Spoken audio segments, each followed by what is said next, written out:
electo bajando los cuadros de los generales, que simbólicamente realmente indicó cómo el poder político, encarado por el Poder Ejecutivo Nacional, tomaba una decisión que avanzaba mucho más allá de lo simbólico y que tenía que ver con todo lo que sucedió después.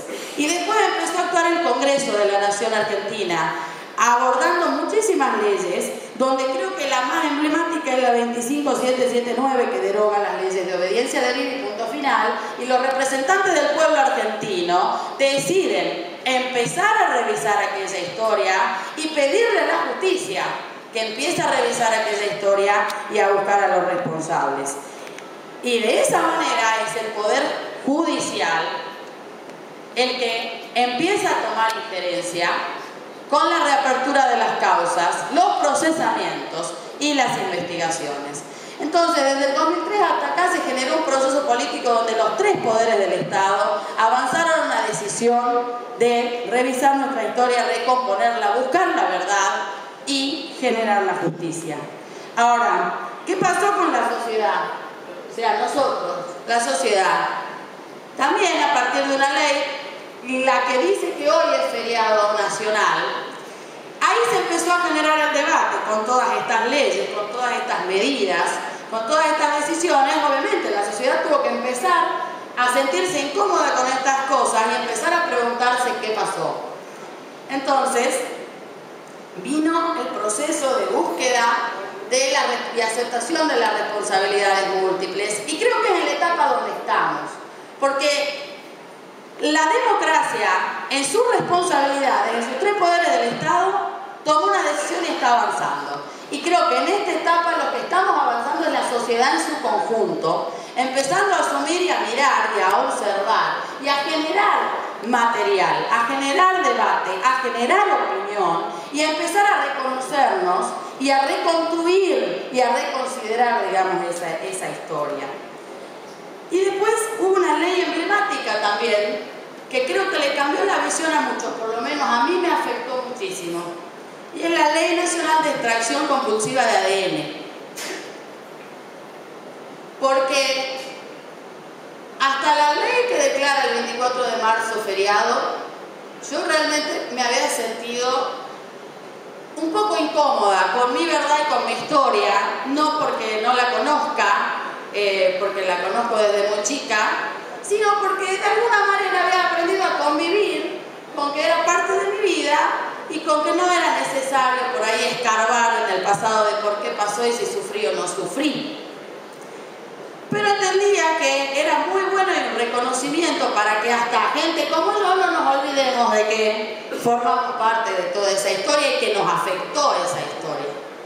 Pero con la extracción expulsiva de ADN pude llegar a terminar de comprender que realmente yo podría haber sido una persona desaparecida. Mi hermano que estaba en el vientre de mi madre podría haber sido un hermano desaparecido.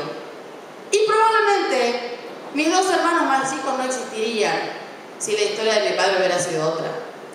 Entonces ahí terminé de entender cómo, o sea, se van conformando las identidades, donde más allá de que uno tenga información, cómo la procesa y cómo la elabora es la diferencia.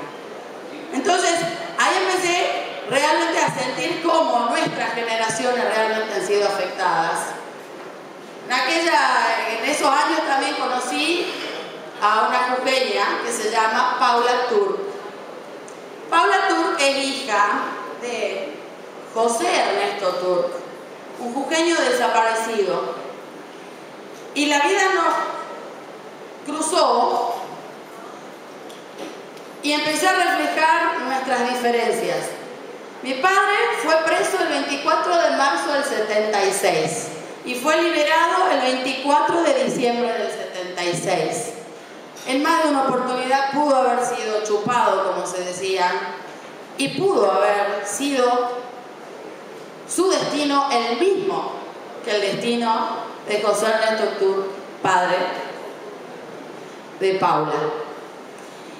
Y yo podría haber tenido la historia de ella, o ella podría haber tenido la historia mía de haber gozado a su padre y de que su padre le cuente la historia de lo que pasó.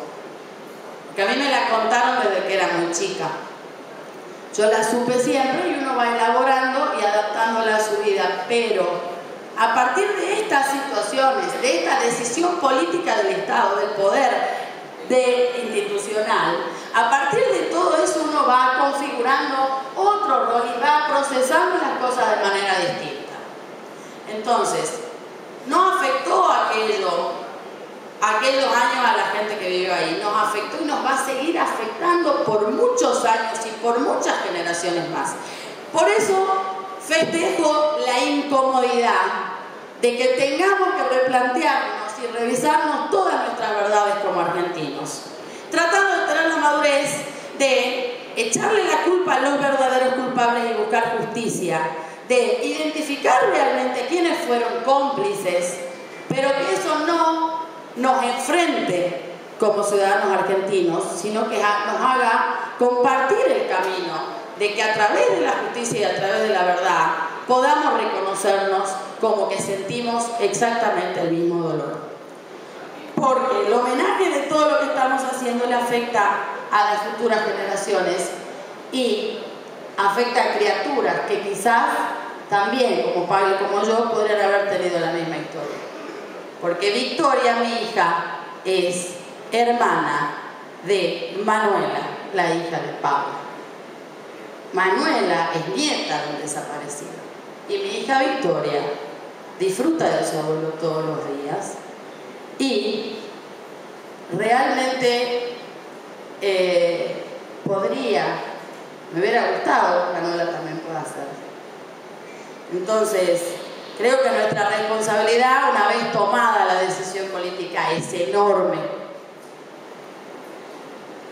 Y en Jujuy hay muchas cosas por hacer. El proceso que se inició a nivel nacional en Jujuy está demorado. Y creo que nosotros tenemos enormes responsabilidades para que ese proceso se agilice. Esta declaración la compartimos, pero es una declaración. Y el momento de las declaraciones ya pasó. Creo que estamos en el momento de las acciones y de las decisiones. Y creo que lo que corresponde en un futuro inmediato es que Jujuy tenga un archivo de la memoria para que mi hija y su hermana puedan saber y compartir esa historia. Porque el día que no esté su abuelo, que no esté Paula o su abuela Elena, capaz que se olviden. Porque si yo casi me olvido, por comodidad y porque el sistema decidió sostener esa memoria silenciada y esos recuerdos distorsionados, ¿qué garantías hay de que mi hija y su hermana no olviden? Entonces creo que tenemos que generar de manera urgente una decisión política de los tres poderes del Estado que generen un archivo de la memoria en Jujuy, para que no dependamos de investigaciones independientes como esta, del libro que nombró el diputado Tito, sino que institucionalmente decidamos recordar y buscar no solamente los casos como el de Turk y como el de los 115 desaparecidos de Jujuy, sino de todos aquellos que tuvieron la suerte de no ser desaparecidos, pero que tienen cada uno su historia. Y esa historia no podemos correr el riesgo de volver a olvidarla. Y convertir los centros clandestinos de detención de Jujuy en centros reconvertidos que quizás alojen esa memoria colectiva y nos permitan, un día como hoy, en un futuro quizás a los diputados sesionar simbólicamente en alguno de esos centros clandestinos y hacerle honor a lo que estamos recuperando. Y creo que en la legislatura tenemos una enorme responsabilidad para incluso hacer cumplir lo que decíamos en esta declaración, y es la creación de una comisión permanente de derechos humanos, que sea quizás la responsable política de monitorear que los otros poderes del Estado, especialmente la justicia, avancen en las causas y de generar acciones que nos permitan a los jujeños como sociedad reconocer nuestra historia, recuperar el pasado, buscar nuestra verdad y reconstruir nuestra memoria colectiva.